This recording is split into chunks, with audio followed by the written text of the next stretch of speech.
Chers amis, bonjour, je vous retrouve comme chaque semaine pour une nouvelle vidéo. Cette fois, je vais aborder un sujet délicat, un procès relatif à du contenu pédopornographique d'un auteur de bande dessinée. Je relierai cela au projet EVARS, l'éducation sexuelle à l'école, mais nous avons cela quelques conseils pratiques. Je veux vous demander de relayer ces vidéos autour de vous, de les faire connaître, ce rendez-vous hebdomadaire, faites-le connaître autour de vous. Likez cette vidéo, laissez des commentaires, aidez au référencement de cette vidéo, aidez-nous à continuer ce travail d'information. Soutenez aussi financièrement à la fois Civitas International pour continuer ces diffusions et puis le média partenaire Mediapresse Info qui relaie ces vidéos. Mediapresse Info qui est un média indépendant qui a besoin de votre soutien financier pour pouvoir continuer à mettre à disposition chaque jour du contenu d'information alternatif vous permettant véritablement de comprendre les événements à la lumière d'un regard catholique et inédit. Revenons maintenant au sujet du jour. Il y a une, une presse qui parle depuis quelques jours d'un procès prochain qui concerne l'auteur de bande dessinée Bastien Vives.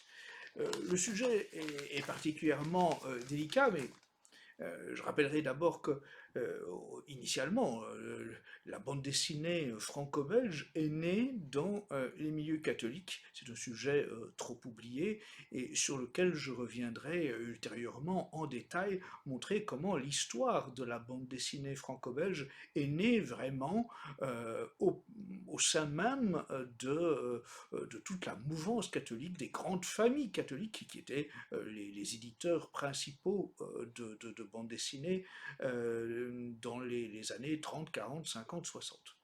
Hélas, depuis lors, le contenu de la bande dessinée a malheureusement évolué assez négativement. Il reste bien sûr quelques petits éditeurs de bande dessinée catholiques et de bande dessinée historique de qualité, mais c'est vrai que malheureusement, on voit de plus en plus de contenu de bande dessinée de très mauvais goût et cela va même jusqu'à donc du contenu pédopornographique publié par des maisons d'édition qui ont pourtant pignon sur rue comme l'édition Glénat.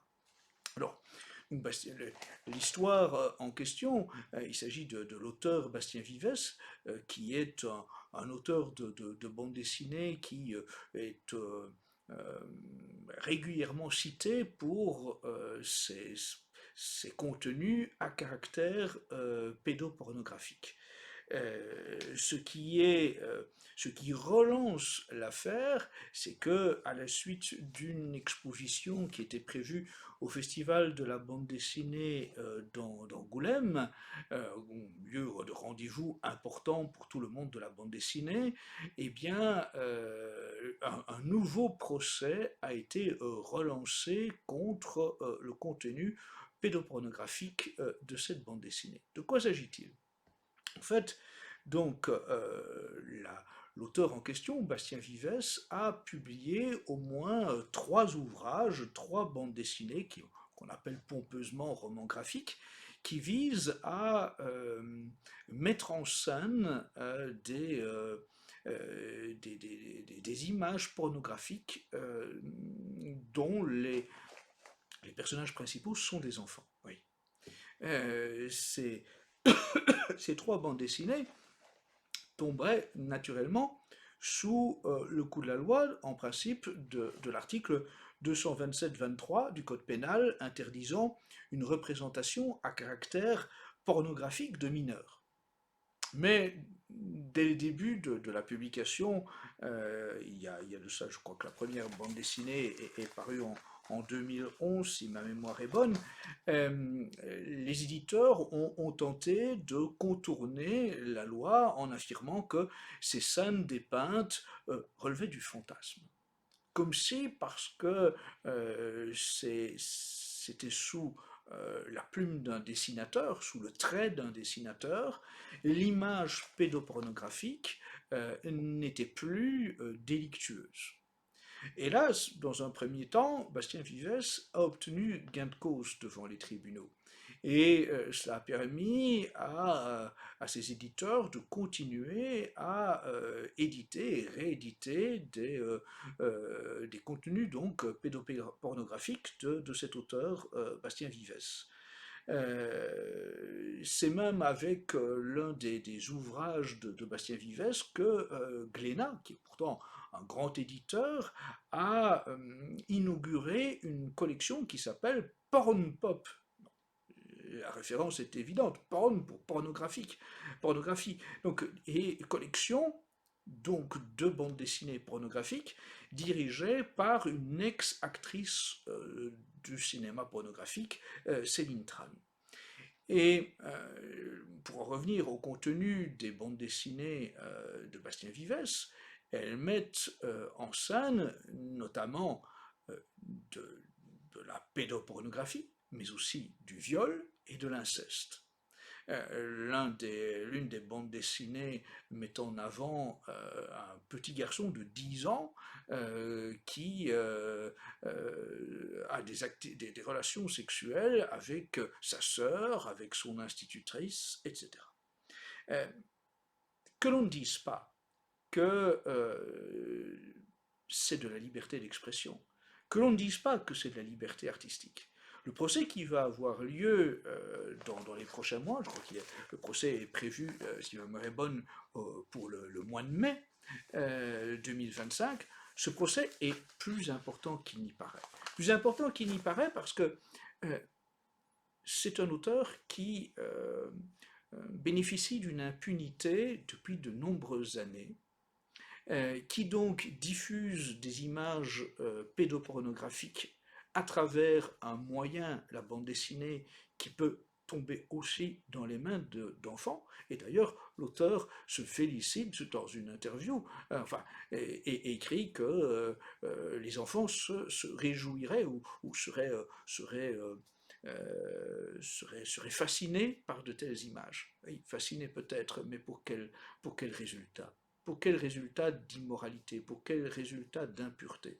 Bastien Vives, contrairement à ce que certains tentent de faire croire, n'est pas simplement un auteur qui fait usage de la liberté d'expression. Non, Bastien Vives, c'est le journal Libération, figurez-vous, qui en a fait part. Libération, qui pourtant a aussi un passé ténébreux en matière de soutien à la pédophilie, mais Libération qui, le 16 décembre 2022, a publié plusieurs messages laissés par Bastien Vives sur un forum entre 2003 et 2011, tous messages banalisant la pédophilie, banalisant explicitement la pédophilie.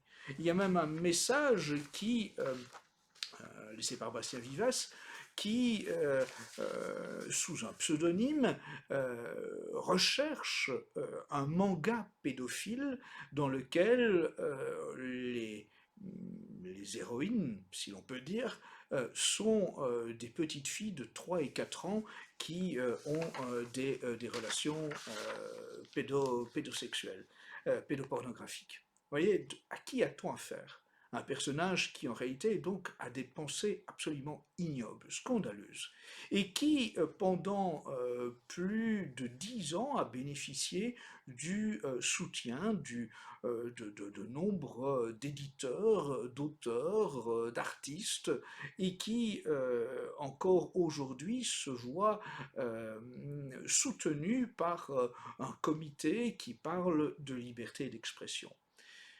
On ne peut pas on ne peut pas laisser penser que parce que c'est du dessin, ce doit être toléré. Le dessin qui représente de la pédopornographie est bien une incitation à la pédopornographie. Quoi qu'en dise l'auteur, quoi qu'en disent les éditeurs, il s'agit bien à travers un tel média de permettre une banalisation de la pensée, de l'image pédophile, pédopornographique.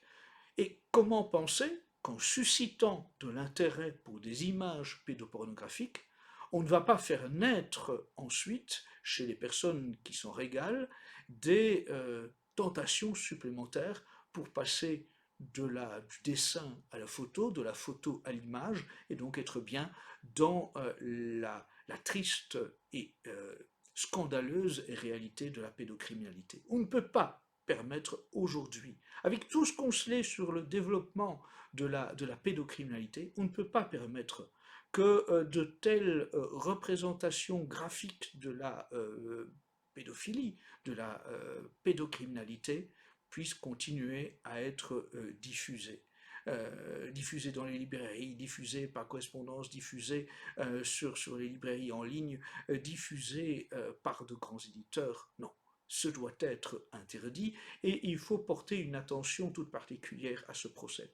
Il faut d'autant plus souligner l'importance de cela que euh, on ne peut pas laisser se répandre l'idée que parce que les images ne seraient pas des images réelles, ce devrait être toléré. Vous savez qu'aujourd'hui, via l'intelligence artificielle, eh bien, il est possible, avec différents logiciels, d'utiliser la photo d'un enfant, d'une enfant, pour demander à l'intelligence artificielle de la mettre en scène dans des images pédophiles.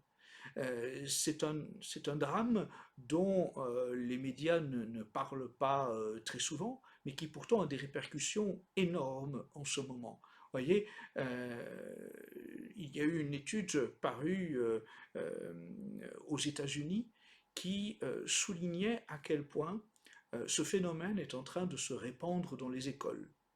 De plus en plus d'enfants utilisent la photographie d'une de leurs camarades de classe ou d'une camarade de l'école dans laquelle ils se trouvent et vont utiliser l'intelligence artificielle pour transformer la photographie de leur condisciple et la mettre dans une situation de nudité, voire de pornographie. La situation est vraiment désormais dramatique. L'étude publiée aux États-Unis soulignait qu'il ne s'agit pas maintenant de se demander dans combien d'écoles des élèves pratiquent ce genre d'utilisation scandaleuse de l'intelligence artificielle, mais plutôt de se demander dans combien d'écoles cela ne se pratique pas. Voyez, on en est là, à ce que, en fait, ce phénomène dramatique se répandent à toute vitesse avec le développement de l'intelligence artificielle et de logiciels spécialement consacrés à cela. Les conséquences, elles sont véritablement dramatiques. Je n'utilise pas le terme dramatique de façon inadéquate, mais bien au contraire, parce que la réalité, c'est que des enfants se sont suicidés parce que des images fausses d'elles ont été publiées et diffusées auprès de leurs camarades et sur les réseaux sociaux. Oui, on en est là. C'est que aujourd'hui, par l'intermédiaire de l'intelligence artificielle qui n'est absolument pas bridée, eh bien, on peut détruire la vie de quelqu'un. On peut utiliser sa photographie, on peut utiliser une vidéo pour la mettre en scène dans des situations fausses, totalement inventées, mais qui vont souiller sa réputation, qui vont rendre impossible ensuite de pouvoir continuer à vivre sereinement. Et on voit des exemples se multiplier de jeunes enfants, de jeunes filles notamment, qui sont poussés au suicide par l'utilisation de ce genre de méthodes abominables. J'en viens maintenant à EVARS, le programme d'éducation sexuelle, parce que tout ça, me semble-t-il, est lié. On ne peut pas penser que euh, répandre des cours d'éducation sexuelle à partir de la maternelle, à partir de l'âge de 3 ans, n'aura pas un impact sur la banalisation à un âge qui normalement ne s'y intéresse pas, de la pornographie et de déviances sexuelles qui vont apparaître chez des enfants alors qu'ils devraient à tout prix en être préservés.